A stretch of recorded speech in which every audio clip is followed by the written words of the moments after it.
بسم اللہ الرحمن الرحیم۔ السلام علیکم ورحمۃ اللہ وبرکاتہ۔ فجر کی نماز کے 5 بڑے فائدے آپ کو بتاتے ہیں۔ اس کے 5 بڑے فائدے کون سے ہیں؟ فجر کی نماز کا پہلا فائدہ یہ ہے کہ نبی کریم صلی اللہ علیہ وآلہ وسلم نے فرمایا، جس آدمی نے فجر کی نماز پڑھ لی وہ اللہ پاک کی ذمہ داری میں آ گیا۔ اس نماز کی وجہ سے بندہ اللہ پاک کی ذمہ داری میں آ جاتا ہے اور بندے کے دن کے تمام کام آسان ہو جاتے ہیں۔ دن آسانی کے ساتھ گزرتا ہے، دن مشکلات ختم ہو جاتی ہیں، بندے کے اوپر اللہ پاک کی رحمت ہوتی ہے۔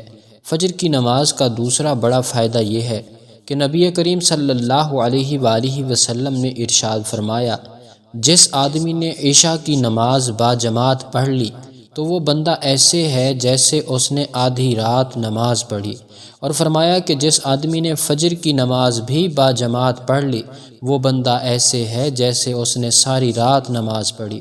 تو کتنی بڑی خوشخبری ہے کہ بندہ رات کو سوئے اور صبح اٹھ کر کچھ وقت کے لیے اللہ پاک کے سامنے کھڑا ہو جائے اور فجر کی نماز پڑھ لے، تو اس پر اللہ پاک کتنا بڑا ثواب دیتا ہے، پوری رات نماز پڑھنے کا ثواب۔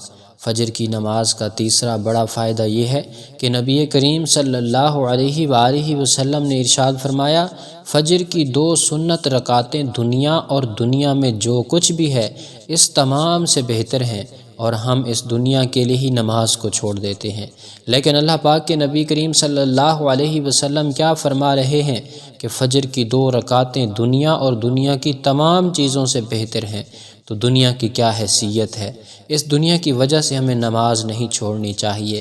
فجر کی نماز کا چوتھا بڑا فائدہ یہ ہے کہ اللہ پاک کے نبی صلی اللہ علیہ وآلہ وسلم نے فرمایا، تمہارے پاس دن اور رات کے فرشتے آتے ہیں اور یہ فرشتے فجر اور عصر کی نماز میں جمع ہوتے ہیں، اور پھر یہ فرشتے اوپر جاتے ہیں، اللہ پاک کے پاس جاتے ہیں۔ اللہ پاک سب جانتا ہے، لیکن پھر بھی دن اور رات والوں فرشتوں سے پوچھتا ہے کہ جب تم میرے بندے کے پاس سے آئے تو تم نے اس کو کس حالت میں چھوڑا؟ فرشتے کہتے ہیں کہ اے اللہ، تیرا بندہ نماز پڑھ رہا تھا، فجر کی نماز اس نے پڑھی۔ کتنے خوش قسمت ہیں وہ لوگ جو فجر کی نماز بڑی پابندی کے ساتھ پڑھتے ہیں۔ ایسے لوگوں کے بارے میں اللہ پاک کو بتاتے ہیں کہ اے اللہ، ہم تیرے بندے کے پاس ایسی حالت میں آئے ہیں کہ وہ نماز پڑھ رہا تھا، تیرے سامنے جھکا ہوا تھا۔ فجر کی نماز کا 5واں بڑا فائدہ یہ ہے کہ اللہ کے نبی صلی اللہ علیہ وآلہ وسلم نے دعا فرمائی کہ اے اللہ، میری امت کے لیے صبح کے وقت میں برکت دے۔ جن لوگوں کے لیے اللہ کے نبی صلی اللہ علیہ وسلم برکت کی دعا فرمائے وہ لوگ کتنے ہی خوش قسمت ہیں۔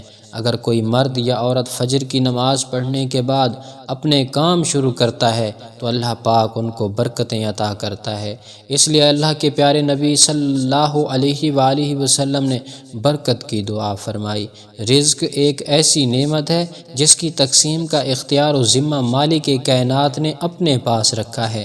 کوئی شک نہیں کہ وہ ہر انسان کو طیب و طاہر اور پاک رزق عطا فرماتا ہے، اور اس رزق میں اضافہ و فراخی کے مواقع بھی بخشتا ہے، مگر اکثر انسانوں کی فطرت ہے کہ وہ یہ بھول جاتے ہیں کہ رزق کا وعدہ رب تعالیٰ کی ذات نے کر رکھا ہے، لہٰذا وہ ہماری قسمت میں لکھا گیا دانہ پانی تقدیر کے مطابق ضرور عطا فرماتا ہے۔ تاہم کچھ لوگ توکل اور یقین کی کمی کا شکار ہونے کی وجہ سے ہو کر قبل از وقت ضرورت سے زیادہ طلب کرتے یا لالچ کا شکار ہو کر بعض اوقات ناجائز و حرام ذرائع کے استعمال سے اپنا حلال کا رزق بھی کھو دیتے ہیں۔ اللہ تعالیٰ اور اس کے حبیب صلی اللہ علیہ وسلم نے ہمیں رزق حلال کی طلب، کمانے کا طریقہ، تجارت اور کاروبار کے مکمل اصول سکھائے اور بتائے ہیں۔ یہ اٹل حقیقت ہے کہ جب تک ہم اسلامی حدود اور شرعی تعلیمات کے مطابق ملازمت، کاروبار اور تجارت کرتے ہیں تب تک سب کچھ ٹھیک رہتا ہے۔ جب ہم شرعی حدود سے تجاوز اور احکام الہی کی خلاف ورزی کے مرتکب ہوتے ہیں تو رزق میں سے برکت اٹھنا شروع ہو جاتی ہے، اور یوں بڑی بڑی فیکٹریوں اور کارخانوں کے مالک بھی بھکاری بن جایا کرتے ہیں۔ ناظرین، رزق حلال کمانے والوں کے لیے اللہ پاک اپنی رحمت کے خزانے کھول دیتا ہے، دنیا میں باعزت رکھتا ہے، آخرت میں بلند درجات سے نوازتا ہے، مگر اللہ کو چھوڑ کر مال و دولت کے حصول کا غلام بن جانا سب سے بڑی بدقسمتی ہے، اور یہی سب سے بڑی ذلت ہے۔ ناظرین گرامی، اکثر دیکھا گیا ہے کہ ہم رزاق کو بھول جاتے ہیں اور روزی کے پیچھے لگ جاتے ہیں۔ اگر ہم روزی کو چھوڑ کر رازق کے پیچھے لگ جائیں تو روزی خود بخود آپ کے پیچھے ہوگی۔ رات دیر تک جاگتے رہنے اور صبح کو دیر سے بیدار ہونے کی خراب عادت اب ہماری طرز زندگی کا ایک اہم حصہ بن چکی ہے۔ ہم کبھی یہ جاننے کی زحمت بھی نہیں کرتے کہ یہ بری عادت ہمیں کیا نقصانات پہنچا رہی ہے، یا پھر اس عادت سے کیسے چھٹکارا حاصل کیا جا سکتا ہے۔ تو آئیے آپ کو بتاتے ہیں کہ صبح جلدی کیسے اٹھا جا سکتا ہے۔ ناظرین گرامی، آپ صبح جلدی اٹھنا چاہتے ہیں تو آپ کو رات کو جلدی سونا ہوگا تاکہ آپ کی نیند پوری ہو اور آپ صبح جلدی اٹھ سکیں۔ ظاہر سی بات ہے، اگر آپ رات کو دیر سے سوئیں گے تو صبح دیر سے ہی اٹھیں گے، اور اگر رات کو جلدی سوئیں گے تو جلد ہی اٹھیں گے، اور اگر جلدی سے جائیں گے تو صبح جلد اٹھ جائیں گے۔ پہلے 4 سے 5 دن آپ کو مشکل ہو سکتی ہے، لیکن جیسے ہی آپ کو عادت ہو جائے گی تو آپ رات کو جلدی سو جایا کریں گے اور صبح جلدی اٹھ کر نماز ادا کیا کریں گے۔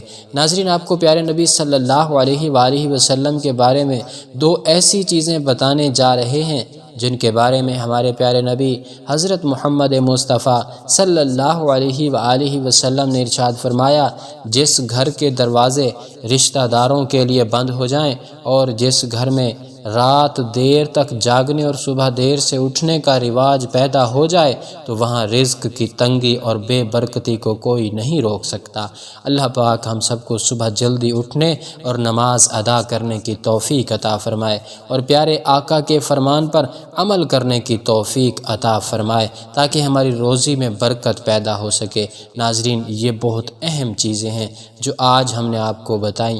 جس گھر کے دروازے رشتہ داروں کے لیے بند ہو جائیں اور جس گھر میں رات دیر تک جاگنے اور صبح دیر سے اٹھنے کا رواج پیدا ہو جائے تو وہاں رزق کی تنگی اور بے برکتی کو کوئی نہیں روک سکتا۔ ناظرین گرامی، یہ بہت ہی اہم معلومات ہے جو ہمارے پیارے نبی صلی اللہ علیہ وسلم نے ارشاد فرمایا ہے کہ اللہ پاک سے دعا ہے کہ اللہ تعالی ہمیں صبح جلدی اٹھنے اور 5 وقت کی نماز پڑھنے کی توفیق عطا فرمائے۔ جو لوگ رزق کی خاطر راتوں کو جاگتے ہیں اور دن کو لیٹ اٹھتے ہیں، ان کو چاہیے کہ وہ اگر روزی میں برکت چاہتے ہیں تو رات کو جلدی سو جایا کریں اور صبح کو جلدی اٹھ جایا کریں، نماز ادا کیا کریں۔ اللہ پاک ہمیں عمل کی توفیق عطا فرمائے، آمین یا رب العالمین۔